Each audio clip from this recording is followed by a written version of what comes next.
আমাদের যারা নির্বাচিত প্যানেল আছে আমরা একটা বলেছিলাম সবাইকে আমরা চিটং থেকে একটি জিনিস আমাদের দূর করতে হবে যেটা হচ্ছে স্কেল।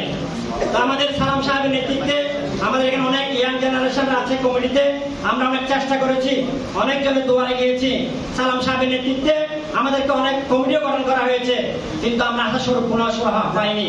তাই আজকে যারা ডাইনামিক লিডার আছেন আপনাদেরকে বলতে চাই, আগামীতে আপনাদের নেতৃত্বে এবং আপনাদের হাত ধরে যেন আমাদের কাজুমঞ্জের প্রথম সমস্যা যেটা হচ্ছে স্কেল সমস্যা সেটা আপনারা সমাধান করবেন এই আশা করছি। কারণ আপনারা পারবেন। ইতিমধ্যে বন্দরের কাস্টমসের যে সমস্যাগুলো উঠে এসেছিল আপনাদের হাত ধরে, আমাদের আমিনুল হক সাহেবের হাত ধরে, আমাদের হুমায়ুন ভাইয়ের হাত ধরে অনেক কিছু সমস্যার সমাধান হয়েছে। আশা করি আমাদের এখানে আপনারা এই আজকের সমস্যার সমাধান ইনশাআল্লাহ করবেন। আর একটি কথা বলি, আমি মনে করি আমাদের এখানে আজকে আমাদের 18 জন আপনাদের কাছে ভোট চাইতে এসেছে। আমি